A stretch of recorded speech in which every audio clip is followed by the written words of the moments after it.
আজকে যারা বৈষম্য বিরোধী আন্দোলনের নেতা দাবি করেন তাদের নেতা হওয়ার পিছনে সবচাইতে যদি বড় ভূমিকা থাকে সেই ভূমিকা পালন করছে কিন্তু এই প্রাইভেট বিশ্ববিদ্যালয়গুলো। যখন আপনার সরকারি সকল প্রতিষ্ঠান বিশ্ববিদ্যালয়গুলো বন্ধ করে দিছে এবং ঘোষণা করা হয়েছে হল থেকে তাদের সবাইকে বের করে দেওয়ার জন্য এবং তাদের বাসায় চলে যাওয়ার জন্য, ঠিক তখন অনেকের কাছে মনে হয়েছিল যে আন্দোলন মনে হয় এখানেই সমাপ্তি এবং এই আন্দোলন আর কোনোভাবেই সামনের দিকে এগিয়ে নেওয়া যাওয়া সম্ভব না।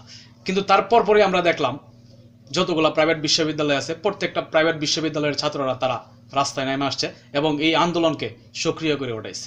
ঠিক এই আন্দোলনের মাধ্যমে তখন সাধারণ মানুষের ভিতরে একটা চিন্তা চলে আসছে যে যেহেতু প্রাইভেট বিশ্ববিদ্যালয়গুলো রাস্তায় নেমে আসছে তার মানে আর সরকারকে টিকিয়ে রাখা সম্ভব না।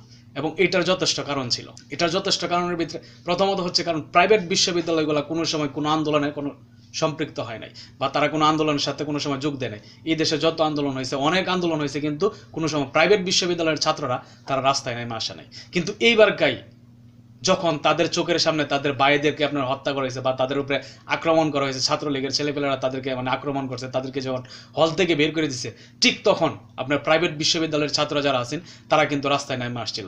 আর এইটাই কিন্তু আপনার মানেন আর না মানেন, ঠিক আছে, এইটাই শেখ হাসিনার পতনের আরো সবচেয়ে বড় কারণ ছিল।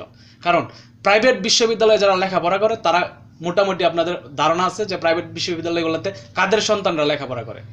অবশ্যই নিম্নবিত্ত ফ্যামিলির সন্তানরা কিন্তু প্রাইভেট বিশ্ববিদ্যালয়ে লেখাপড়া করে না, ঠিক আছে। প্রাইভেট বিশ্ববিদ্যালয়ে লেখাপড়া করে আপনার উচ্চবিত্ত যারা আছে তাদের সন্তানরা কিন্তু এই প্রাইভেট বিশ্ববিদ্যালয়ে লেখাপড়া করে। যখন প্রাইভেট বিশ্ববিদ্যালয়ের ছাত্ররা রাস্তায় নেমে আসে তখন কিন্তু তাদের পরিবারও রাস্তায় নেমে আসছিল সাথে। এবং এই আন্দোলনকে সক্রিয় করে ওঠানোর পিছনে সবচেয়ে বড় অবদান যদি থাকে সেটা মানতে হবে যে আপনার এই প্রাইভেট বিশ্ববিদ্যালয়, ঠিক আছে। কিন্তু আজকে আমরা জুলাই আগস্টের পর থেকে আমরা দেখতে পেলাম কি সবচেয়ে বেশি মাইনাস করার মতো পলিটিক্স করে থাকে সেটা এই প্রাইভেট বিশ্ববিদ্যালয়ের ছাত্রদের সাথে করা হয়েছে, ঠিক আছে। প্রাইভেট বিশ্ববিদ্যালয়ের ছাত্রদের অবদানকে তারা একেবারে আপনার অস্বীকার করতেছে, যেটা একেবারে দুঃখজনক এবং লজ্জাজনক এবং ঘৃণিত কাজ, ঠিক আছে। আজকে ছাত্র সমন্বয়ক যারা আছেন, আজকে যারা নেতা হয়ে উঠছেন, আপনাদের বিবেকরে প্রশ্ন করেন যে আপনাদের যে পরিণতি হয়েছিল এই সংখ্যা যদি ছাত্র এই প্রাইভেট বিশ্ববিদ্যালয়গুলা, ঠিক আছে, এই ছাত্ররা যদি রাস্তায় নাইমা না আসতো তাহলে আপনার আন্দোলনের পরিণতি কোন দিকে যাইতো?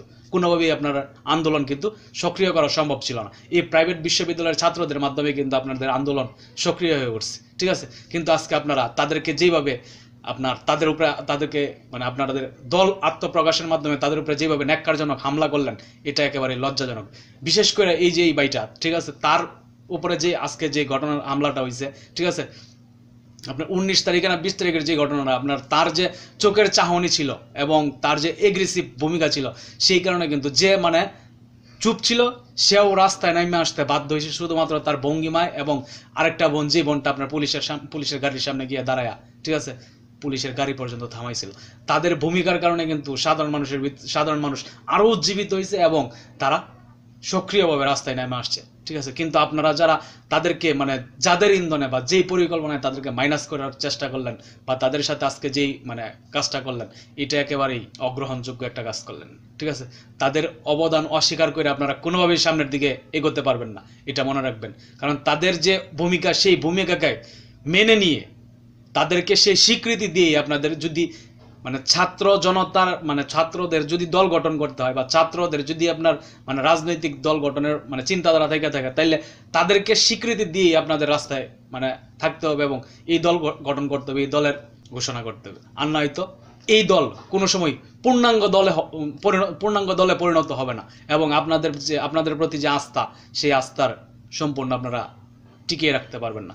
কারণ এই প্রাইভেট বিশ্ববিদ্যালয়ের ভূমিকাটা আপনাদের হয়তো ধারণা নাও থাকতে পারে কিন্তু এই দেশের আপামর জনগণ, ঠিক আছে, তারা কিন্তু ভালো করে জানে। কারণ যখন আপনাদেরকে কলেজ থেকে বের করে দেওয়া হয়েছিল, আপনাদের হলগুলা থেকে বের করে দেওয়া হয়েছিল, তখন ঠিক সাধারণ মানুষের ভিতরে চিন্তাটা এরকমই ছিল যে এই আন্দোলন আর কোনোভাবেই সক্রিয় করা সম্ভব না, ঠিক আছে।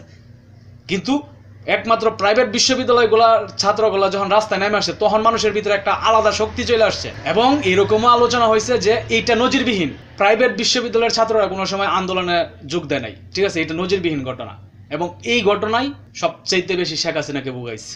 শেখ হাসিনার এই দেশতে পতনের মূল কারণ ছিল এই প্রাইভেট বিশ্ববিদ্যালয়গুলাই। এটা স্বীকার করেন আর না করেন এটাই বাস্তবতা, এটা রিয়েলিটি। তো যাই হোক, আমি আসলে একজন নগণ্য মানুষ কিন্তু আমার দৃষ্টিতে আমি যা দেখছি এই সেই জুলাই আগস্টের কিছু অংশ আপনাদের সামনে তুলে ধরার চেষ্টা করলাম এবং যেটা সত্য বাস্তবতা এটা আপনাদের সামনে বলার চেষ্টা করলাম।